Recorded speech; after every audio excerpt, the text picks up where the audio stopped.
My name's Shawn Walsh, and I was the visual effects executive producer on the film. What that means is essentially the biggest part of my role was sort of pre-production and really helping schedule the visual effects, scope them, budget them, and then recruit and augment our existing crew.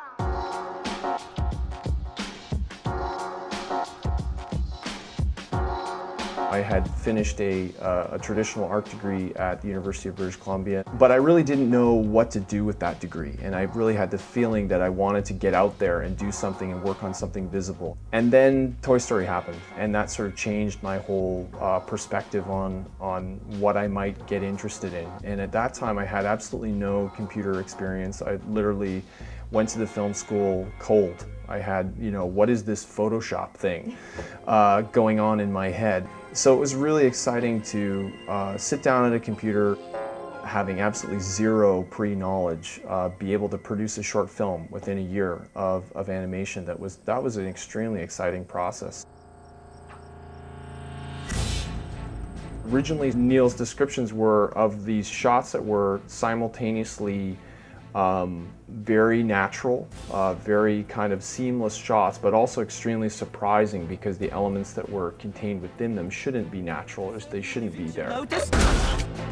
For me, the excitement was, man, if we can pull that off, like if we can really nail that cinema verite feel with something that's obviously foreign to a shot, really that's going to be where the excitement is going to happen, and we did just that.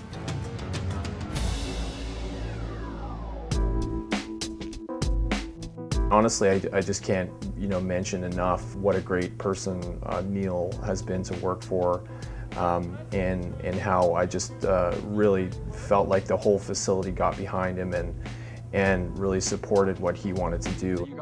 I have a fantastic crew to thank for that.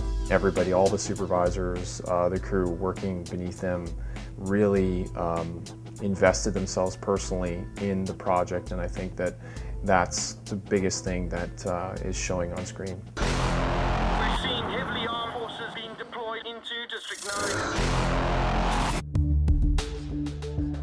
When we first started on the project, it's really hard to imagine something becoming sort of a landmark project for the studio or Vancouver, or you're just so focused on the initial scoping of the project and really trying to help Neill get his project off the ground and in good shape in terms of visual effects, because it had such a demanding visual effects workload and a budget that most people probably would have not looked upon kindly.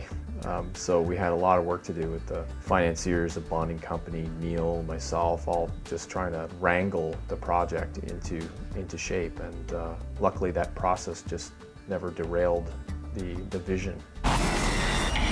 Nobody really knew what this place was.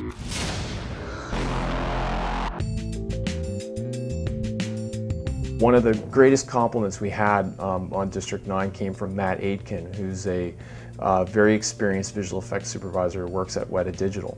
And Matt told us at one point that he felt that we had achieved every bit the quality that Weta Digital could have achieved with the aliens. And he really took his hat off and said, nice job.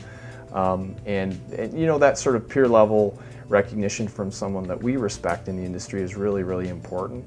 And I think, rounded out the experience of working with all the other facilities on the film.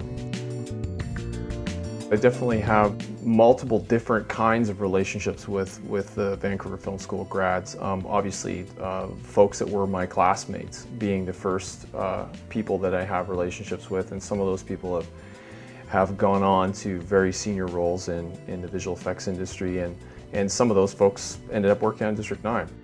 The film school for me has always just been a very open place, a place where I can go and sit in a room, look at artists' work that people are appreciative of my time, and that's kind of how I've gotten to know some of the more recent grads, is just by being there, reviewing their work, and trying to help them.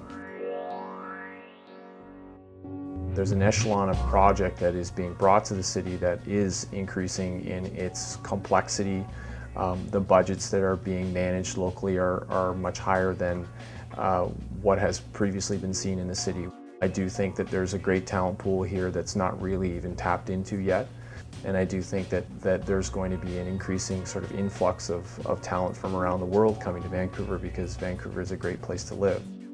And I think certainly District 9 will open people's eyes to the fact that a major character project can be done in the city, and not only just completed, but done exceptionally well.